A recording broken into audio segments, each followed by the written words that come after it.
Patim sadhu prishtaha athabidhehi yangamanonukalam prabhashashe bhagavata pradhanaha yadaha vaya shakiratma vidya vishrado nirpatim sadhu prishtaha athabidhehi yangamanonukalam prabhashashe bhagavata pradhanaha yadaha vaya sakiratma vidya vishrado nirpatim sadhu prishtaha. Word for word translation. Atha, therefore. Abhidehi, please explain. Anga, O Sutta Goswami. Manaha, mind. Anukulam, favorable to our mentality. Prabhashashe, you do speak. Bhagavata, the great devotee. Pradhana, the chief. Yat aha, what he spoke. Vayasaki, Sukadev Goswami. Atma Vidya, transcendental knowledge. Visharada, expert. Nirpatim, unto the king. Sadhu, very good. Prishtha, being asked. Translation and purport by His Divine Grace Srila A.C. Bhaktivedanta Swami Prabhupada. Srila Prabhupada ki jai. Translation. O Sutta Goswami, your words are pleasing to our minds. Please therefore explain this to us as it was spoken by the great devotee Sukadev Goswami, who is very expert in transcendental knowledge and who spoke to Maharaj Parikshit upon being asked. Purport.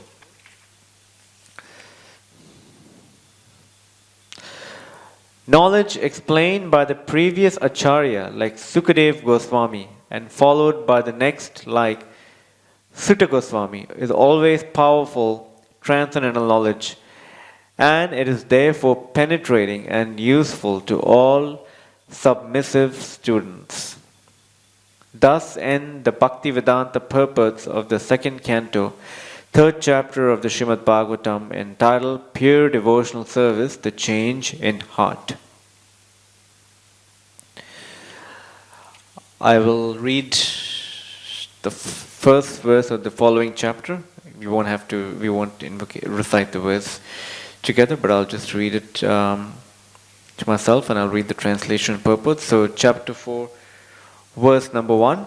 Sutta uvacha vaya sakiriti vachas tattva nischayam upadarya matim krishne otareya satim vyadat. Sutta Goswami said, Maharaj Parikshit, the son of Uttara, after hearing the speeches of Sukadev Goswami, which were all about the truth of the self, applied his concentration faithfully upon Lord Krishna. Purport? Prabhupada. The word satim is very significant. This means existing and chaste. And both imports are perfectly applicable in the case of Maharaj Parikshit. The whole Vedic adventure is to draw one's attention entirely unto the lotus feet of Lord Krishna without any diversion, as instructed in the Bhagavad Gita 15.15, chapter 15, verse 15.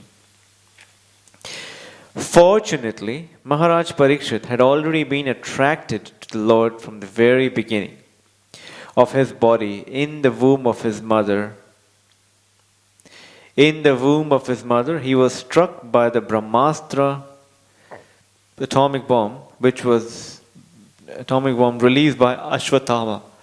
But by the grace of the Lord, he was saved from being burnt by the fiery weapon. And since the king continuously concentrated his mind upon Lord Krishna, which made him perfectly chaste in devotional service, so by natural sequence he was a chaste devotee of the Lord. And when he further heard from Srila Sukadev Goswami that one should worship the Lord only and no one else, even though full of desires or desireless, his natural affection for Krishna was strengthened. We have already discussed these topics. Continuing the purport, to become a pure devotee of Lord Krishna, two things are very much essential. Namely, having a chance to be born in the family of a devotee and having the blessings of a bona fide spiritual master. By the grace of Lord Krishna, Maharaj Parikshit had both opportunities. He was born in a family of such devotees as the Pandavas, and just to continue the dynasty of the Pandavas and show them special favor, the Lord specifically saved Maharaj Parikshit, who later on, by the arrangement of the Lord, was cursed by the boy of a Brahmana and was able to get the association of such a spiritual master as Sukadev Goswami. In the Chaitanya Charitamrita, it is said that a fortunate person, by the mercy of the spiritual master and Lord Krishna, achieves the path of devotional service. This was perfectly applicable in the case of Maharaj Parikshit. By way of being born in a family of devotees, he automatically came in touch with Krishna. And after being so contacted, he constantly remembered him. Consequently, Lord Krishna gave the king a further chance for development in devotional service by introducing him to Sukadev Goswami, a stalwart devotee of the Lord with perfect knowledge in self-realization. And by hearing from a bona fide spiritual master, he was perfectly able to concentrate his chaste mind further upon Lord Krishna as a matter of course.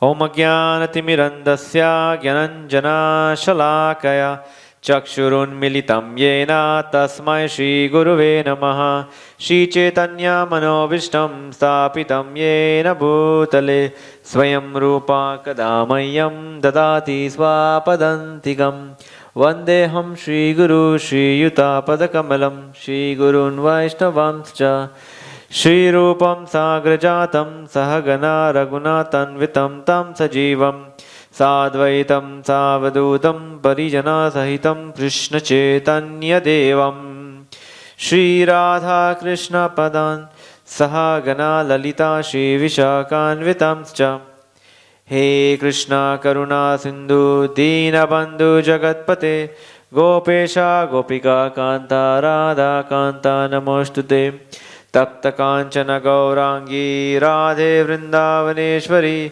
Vrishabhanu Shute Devi Pranamami Hari Priye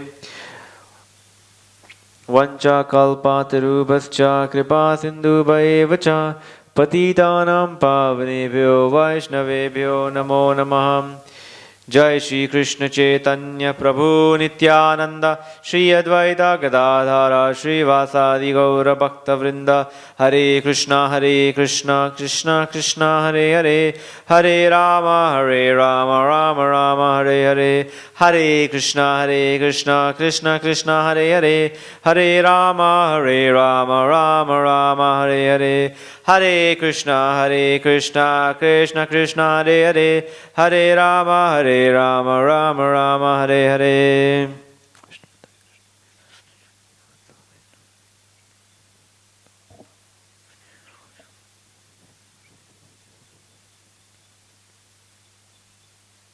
Hare Krishna.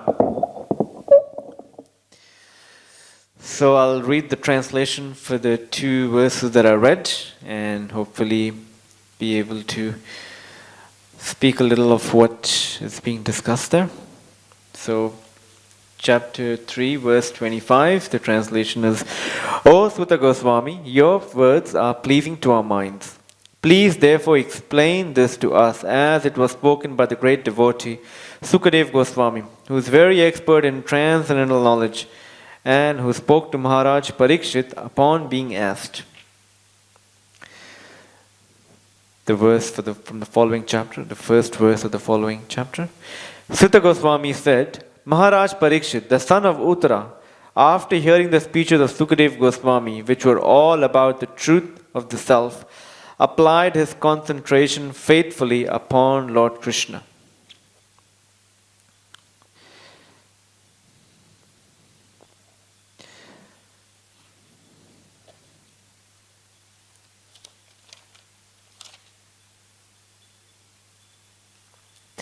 So we see here the qualifications of the teacher, and the spiritual master and the disciple are being discussed. Prabhupada always said that when he gave this analogy of a potent man, a husband and wife in a relationship, a potent man and a potent woman, when they come together, when there is a union, there is a child immediately because of the potency. If the man is potent and the woman is potent, they both combine, what we see is progeny. And he equated this analogy to what's being discussed here. When the spiritual master and the disciple both are qualified, what comes about is transcendental knowledge. Much to our great fortune, Srila Prabhupada spoke on these two verses that are being discussed here, and I had the good fortune of listening to them yesterday. And Prabhupada was speaking on, this was in 1972, and he was speaking on this verse in India. And there he was speaking on the local tradition where people were very accustomed to inviting sadhus at their homes or at different events, and they would hold these Bhagavat Saptas, reciting of the Bhagavatam for 7 days. And Prabhupada condemned them because Prabhupada said, what is the use? Where is transcendental knowledge being discussed here? Prabhupada said, where is Sukadev and where is Parikshit in that whole assembly? Is the speaker speaking the message of Sukadev Goswami as it was spoken, or in that same mood of Sukadev Goswami? And is the disciple as submissive as Parikshit Maharaj? So, Prabhupada said in most cases you'll find all these pseudo sadhus or Bhagavata speakers. They basically are just speaking the Bhagavatam just to fill their belly. And keep in mind, at that time, Prabhupada had just come to India with his disciples, and he was wanting to start his, wanted to establish India as his base, as the base of the Sankirtan movement, or as the headquarters of the International Society for Krishna Consciousness. And one can see how boldly Prabhupada is speaking at that time. He's speaking to people, urging them that all that you're doing, these Bhagavad Saptas are of no benefit unless there is a speaker who is on par or following in the footsteps of Sukadev Goswami, or you have a disciple, or you have the hearer in the audience who is as receptive to hear as Parikshit Maharaj. And Prabhupada said, look at what happened as a result of the Bhagavatam being spoken between Sukadev Goswami and Parikshit Maharaj. As a result, Parikshit Maharaj attained perfection just by hearing within 7 days. And similarly, Sukadev Goswami attained perfection by speaking the Bhagavatam just after 7 days. This is the potency of the Bhagavatam, that when it is spoken in a potent atmosphere or between two personalities who are qualified, this is the end result, that both the hearer and the speaker get purified. So, Srila Prabhupada always emphasized that we should take to this process of hearing and chanting with utmost seriousness, because Sukadev, Maharaj Parikshit knew he had 7 days. And Srila Prabhupada said, look at the glory of Maharaj Parikshit. In fact, I was in one of Prabhupada's purports and as spoken in one lecture that I'd heard by His Holiness Bhakti Charu Swami. He said that Maharaj Parikshit, the meaning of the word Parikshit, is the one who examines. And that was the case with Maharaj Parikshit. The moment Maharaj Parikshit came out of his mother's womb, his eyes were constantly searching. His eyes were constantly searching for that person whom he had seen in his mother's womb. He wanted the darshan of Krishna, and each and every person that he met, he examined that person if this is the person whom he had seen in his mother's womb. So that name was so apt for him. So he was attracted to Krishna from his very own, from his very own childhood. It was discussed in the first canto that he would play with dolls, or he had deities of Krishna that he would worship, and he was cultivated, or his samskaras, or the devotional impressions, was so imprinted in his consciousness that he never forgot Krishna even for a moment. So much so that when the opportunity came for him to renounce his kingdom, he did it within a split second. He didn't even think twice. He asked for permissions from the Brahmanas, from his seniors, and he left just because he knew that the importance of, he was convinced of he understood the importance of taking shelter of Krishna at the final stages of his life. Srila Prabhupada said that Sukadeva Maharaj Parikshit was so powerful and so potent that he could have counteracted the curse, but he opted not to. And as a result, what was spoken was Srimad Bhagavatam, which is to our benefit today. And Maharaj Parikshit undertook the sacrifice just for us, just so that we have the opportunity to realize the futility of our human existence, of our material existence, and the importance of spiritual life.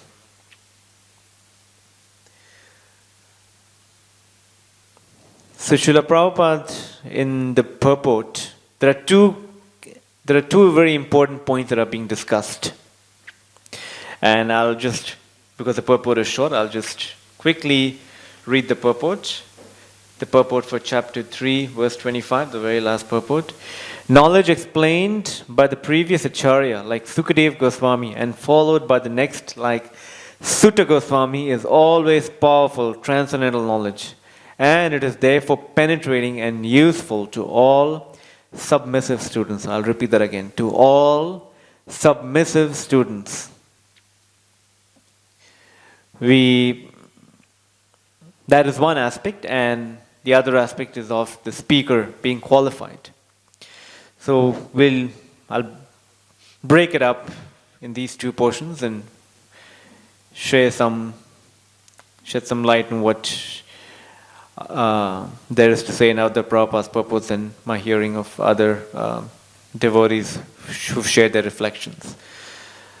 So just yesterday, I came across a story that was published on Dandavats on the story of Ekalavya.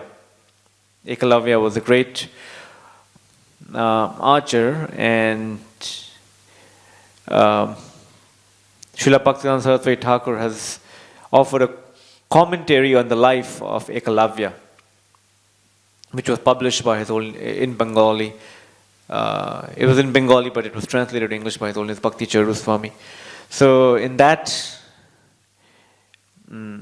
it was mentioned that the world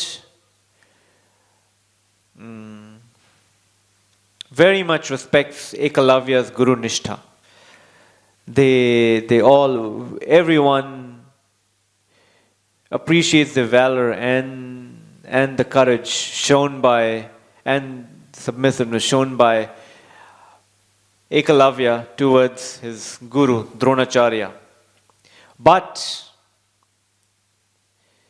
no one ever questions, why did this happen? There has to be a reason behind it. And what Bhaktivedanta Saraswati Thakur offers is that people quite often get carried away by the mundane morality which is depicted by Ekalavya as opposed to transcendental devotion. The story as it goes was Ekalavya wanted to learn the art of Dhanur Veda, and he approached Dronacharya And Dronacharya, for what reason it may be, due to his being due to Ekalavya being from a lower birth, or him not being qualified to accept the art of Dhanurveda, or him not being qualified, whatever the reason may be, Dronacharya refused to impart the knowledge of Dhanurveda to Ekalavya.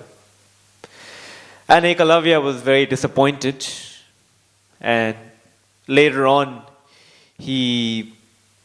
on his own accord, he sculpted an image of his guru Dronacharya, and he paid obeisance to Dronacharya, or to the image of Dronacharya, and he started studying the art of Dhanurveda on his own. So much so that he became one of the greatest archers the world has ever seen. Later on, he goes, I may be cutting through some details here, but later on when he goes to Dronacharya, Dronacharya asks him for Guru Dakshin. And Ekalavya says, okay, what can I offer you the Guru Dakshin? And Dronacharya asks him to give me a thumb. And without any hesitation, Ekalavya chops off his finger or his thumb and offers it to Dronacharya, which meant that he wouldn't be able to practice or wouldn't be able to exhibit or showcase his archery in any way, because the most important limb that assisted him in his archery was being taken off. Now, people glorify or people worship this sort of Guru Nishtha, but Srila Bhaktivinoda Saraswati Thakur offers that there's something missing here. And the point here that's being made in the purport that was spoken by Prabhupada is submissive. If Ekalavya was truly submissive to the order of a spiritual master, he would have not made the attempt to sculpt the image and learn something on his own. By doing so, he disrespected his own guru, he disrespected the Vaishnavas, which is the greatest of the Vaishnavas, as exhibited in that instance was Arjuna and Krishna. And this very much disappointed them. Ekalavya in his heart wanted to be the greatest archer, or to be known as the greatest in this art of military science. Even, one can say, even greater than his own guru. And that mentality is what Arjuna tried to curb. Or a lot of times some people say that Arjuna was envious of Ekalavya. But as per the commentary, it wasn't Arjuna's enviousness, it was his causeless mercy that he called upon this incident to happen. Had he not, then this whole principle of impersonalism would have been prevalent today. What this lesson teaches is that one should be submissive to one's spiritual master, to the Vaishnavas and Krishna. So much so that our own ego should never come in the way of our service to these personalities. We should always remain submissive. We should always remain an instrument at the hands of Guru, Vaishnavas and Krishna. And that's what will make our life a success. So, I'll repeat, what was emphasized was Ekalavya chose mundane morality, which is just to order the words of the Guru, even higher than transcendental devotion, which was the sacrifice that Dronacharya asked him by forsaking him. Had he just taken those instructions at heart, he would have not had to go through the sacrifice. Who knows what would have been the ultimate result, but what was being highlighted was that he disrespected his guru, he disrespected the Vaishnavas, and as a result, he disrespected Krishna. So, in that way, what's being highlighted here is submissiveness. This brings us to a very beautiful verse in the Bhagavad Gita, chapter 4, and that is,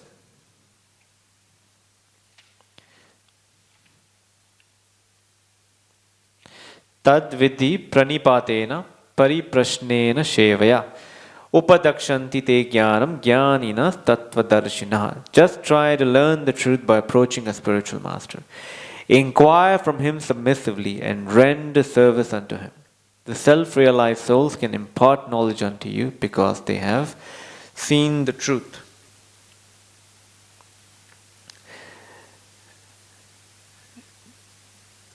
There was this one, a lot of times when we take to spiritual life, we dismiss, because of our conditioning, we dismiss the idea or dismiss the very thought of approaching, in our instance, Krishna, or approaching transcendental knowledge without the assistance of a guru. There was one pastime of Srila Prabhupada in which, in his early days in New York, Prabhupada had a disciple named Ravindra Swarup, not the Ravindra Swarup that we know of today, but Ravindra Swarup. And he took initiation from Srila Prabhupada, one of the early devotees that had taken initiation from Srila Prabhupada. And he went missing. He went missing after that initiation, as soon as the initiation happened. And after a week or so, Prabhupada was addressing devotees at the storefront, and Ravindra Swarup just opened the door and he came in. And everyone just paused for a moment and just looked at Ravindra Swarup. And Ravindra Swarup happened to slowly make his way towards where the devotees were sitting. And the whole mood or the whole atmosphere of that place changed, and Prabhupada became very grave. And they noticed that Ravindra Swarup happened to just slowly crawl towards Srila Prabhupada. And as soon as he came close to Srila Prabhupada just extended his arms in a very endearing and very compassionate way and just embraced Ravindra Swarup. And Ravindra Swarup just started crying. He just started crying like a child, and Prabhupada was caressing his hair. And the devotees were just astounded to see what's happening. And Ravindra Swarup said that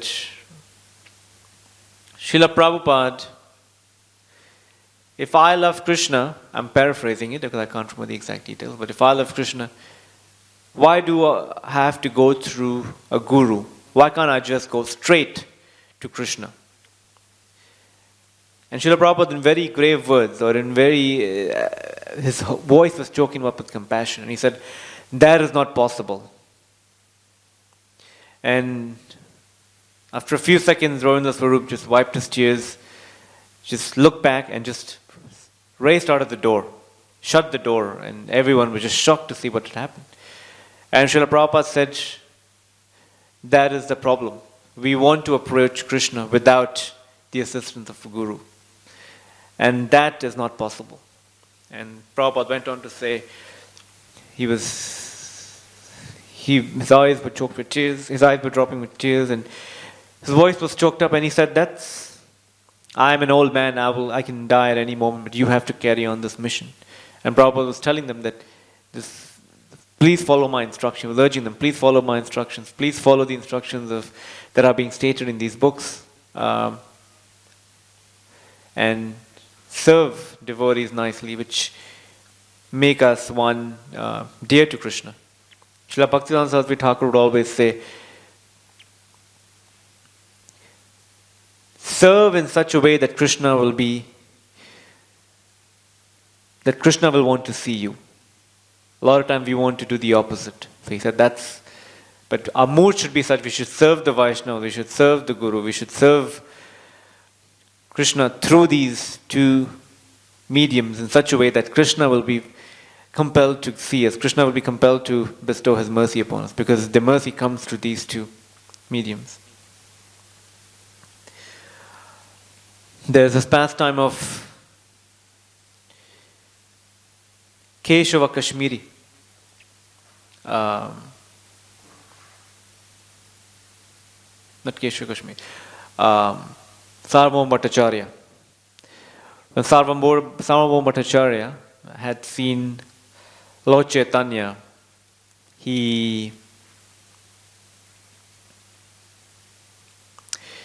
he was so drawn to Lord Chaitanya, and he saw this young sannyasi. He's so young. How will he be able to uphold his sannyas ashram? I need to speak to him. I need to teach him Vedanta, that which will enable him to distinguish between what is Maya and what is the absolute truth. And he goes to him and he speaks to him, and in the process he doesn't, his assistant or his associate, the Gopinath Acharya, tells him, don't you know who this person is? Don't you know he is actually the Supreme Personality of Godhead himself? And Sarvabhauma Bhattacharya said, that is not possible. As per my reading of the Vedas, the Lord doesn't appear in Kali Yuga. He appears in Satya Yuga, he appears in Treta Yuga, he appears in Dwapara Yuga. He doesn't appear in Kali Yuga. And Gopinath Acharya said, the reason why he's speaking like that, because you haven't gotten, unless Chaitanya Mahaprabhu himself bestows his mercy upon you, you will not be able to see it. And so it happens, because his Sarvabhauma Bhattacharya in that pastime he's displaying ignorance in such a way that unless you get the mercy of a devotee, we can't appreciate what transcendental knowledge or what transcendental life has to offer. I remember, and so that was about being submissive, that how one should be submissive. Now, a lot of times this question is, what does it mean to be submissive? One should be free from envy of others. One should be devoid of pride, of I am who I am because of I am who I am of my own accord. I'm self-made. A lot of times people have this. And having this mood that the whole world runs on my, I am the center of the universe.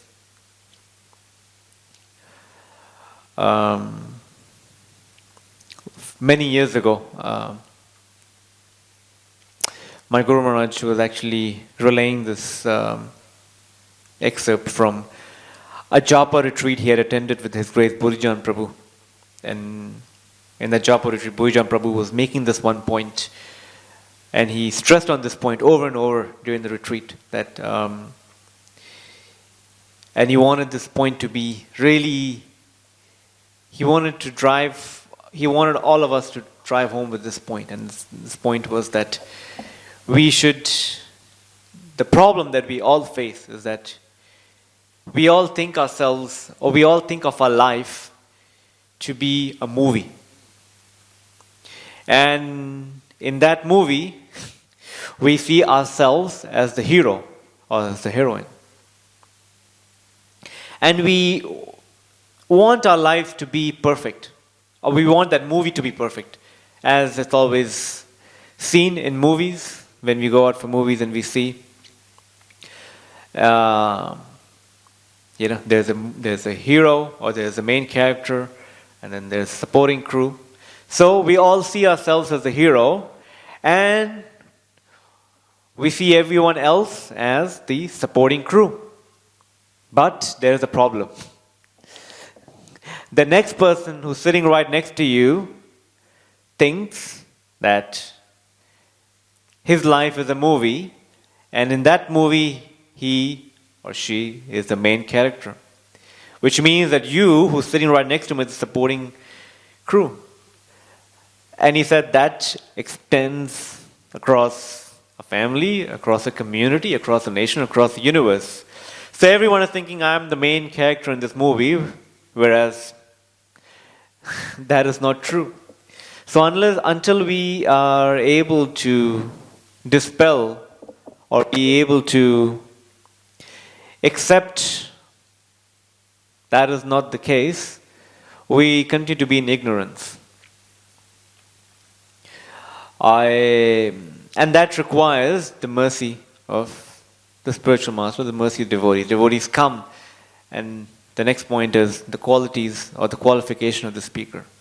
But as I was listening to the lecture by Prabhupada yesterday on this purport, and as it was mentioned in this purport, I could very clearly remember my life and the first ever Prabhupada lecture I'd ever heard.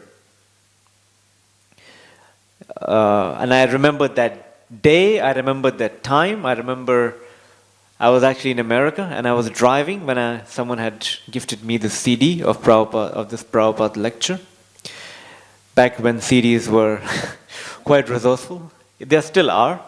They've been replaced by USBs. But when I was here in the lecture, and that moment in life I was going through, at that time I could say, a very severe crisis in my personal life, in my material life. And at that point in life I felt that I had worked so hard towards creating an identity for myself. And as a result of that crisis, I felt that identity was just leaving me. And it was leaving me at such a pace that I couldn't even grab hold of its shadow. I was just struggling to even somehow let go of that identity that was leaving me of its own accord. I was just somehow or the other just trying whatever I had in my mind, just catch hold of the shadow, and I couldn't. And as a result of some good fortune, by some association of devotees, I was given the CD of a Prabhupada lecture, and I remember exactly where I was on a particular highway when I played that lecture. And I played that lecture, and it was Prabhupada speaking from the Chaitanya Charitamrita, Madhya Leela, chapter 20, verse 102. The chapter is titled, The Lord Instructs Sanatana Goswami. And in that chapter, Sanatana Goswami, out of his humility, or displaying the symptoms of a conditioned soul, which he is not, but just for our benefit, the very famous verse, Keami. Who am I?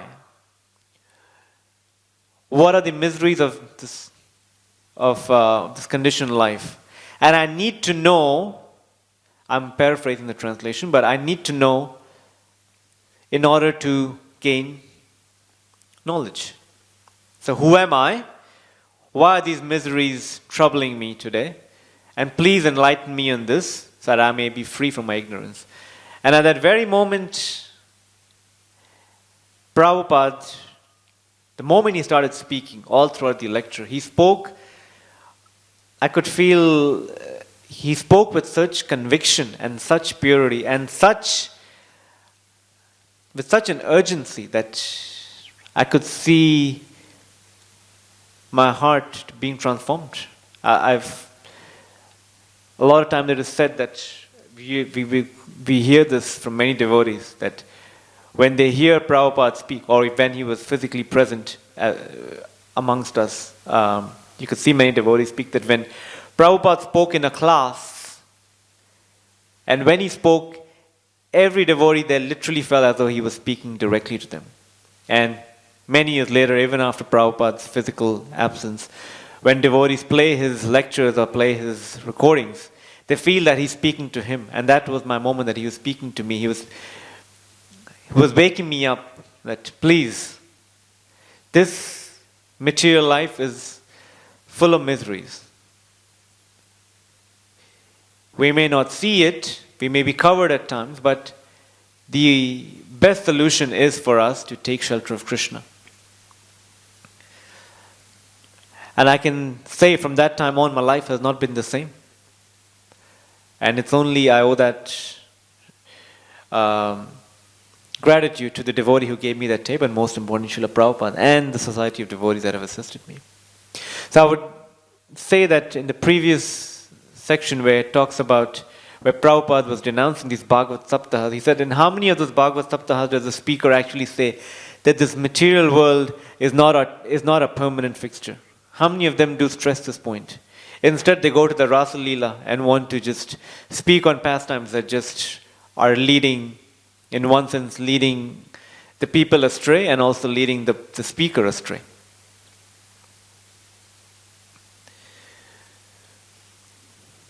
unless we are ready to accept the futility of this material existence and appreciate what's being given to us through these books, through the association of devotees, through various other mediums, the medicine won't act.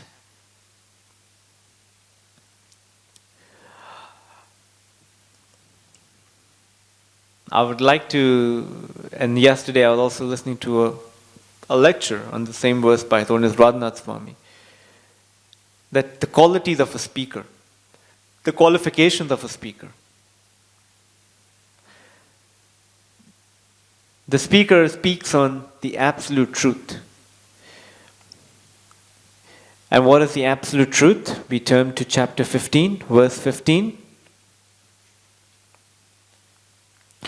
Vedaischa sarver aham eva vedya. No, sorry. Sarvasya chaham hridi sanivishto matas mitra jnanam apohanam cha Vedaischa sarva aham eva vedya vedantakrit vedavid eva vachaham. I am seated in everyone's heart, and from me come remembrance, knowledge, and forgetfulness. By all the Vedas I am to be known. Indeed, I am the compiler of the Vedanta, and I am the knower of the Vedas. So Prabhupada said that these Bhagavad Sapta speakers, or the so-called Vedantas, they want to kill Krishna.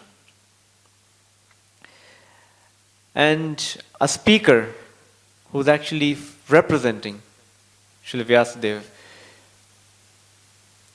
knows that there is firmly convinced that Krishna is the absolute truth and has realized knowledge.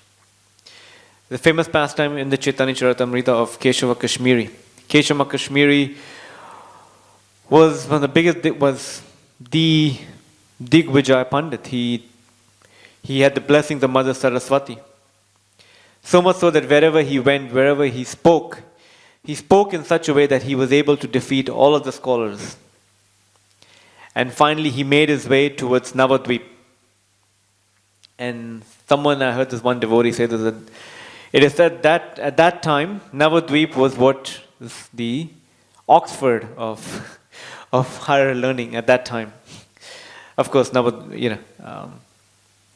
can be some differences, but just the general principle was, and when Keshava Kashmiri was coming towards Navadvip, all of the Pandits of Navadvip said that if he comes here, and if he defeats us, our whole pride, our whole integrity of Navadvip will be destroyed. So they put forward Nimai Pandit, Sri Chaitanya Mahaprabhu.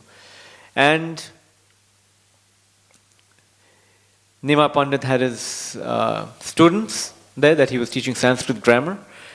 And Keshava Kashmiri came and he just laughed off the very challenge of being challenged by Nimai Pandit, but he accepted the challenge. And Nimai Pandit asked Keshava Kashmiri that, okay, why don't you speak on the glories of Mother Ganga?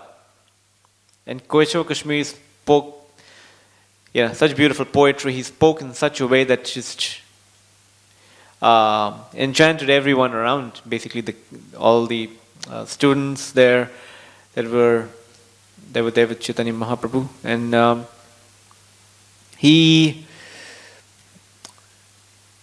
everyone was just so impressed by him.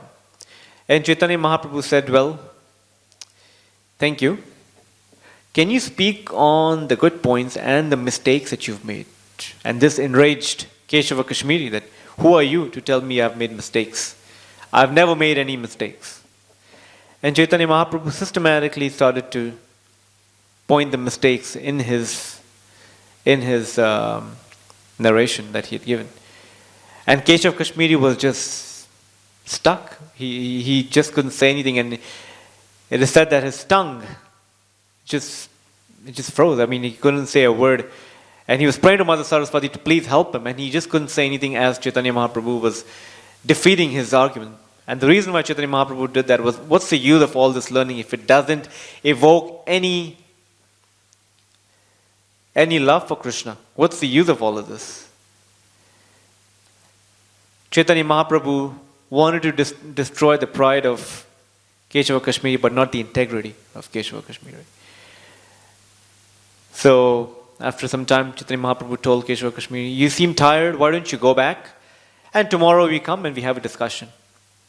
And Keshava Kashmiri goes home and he's just crying, praying out to Mother Saraswati that why didn't you come to my rescue when I wanted you the most?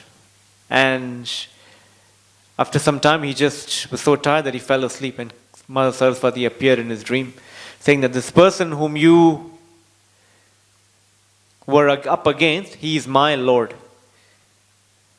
He is he's Krishna himself, but he is my Lord. How can I ever come against him? How can I ever oppose him?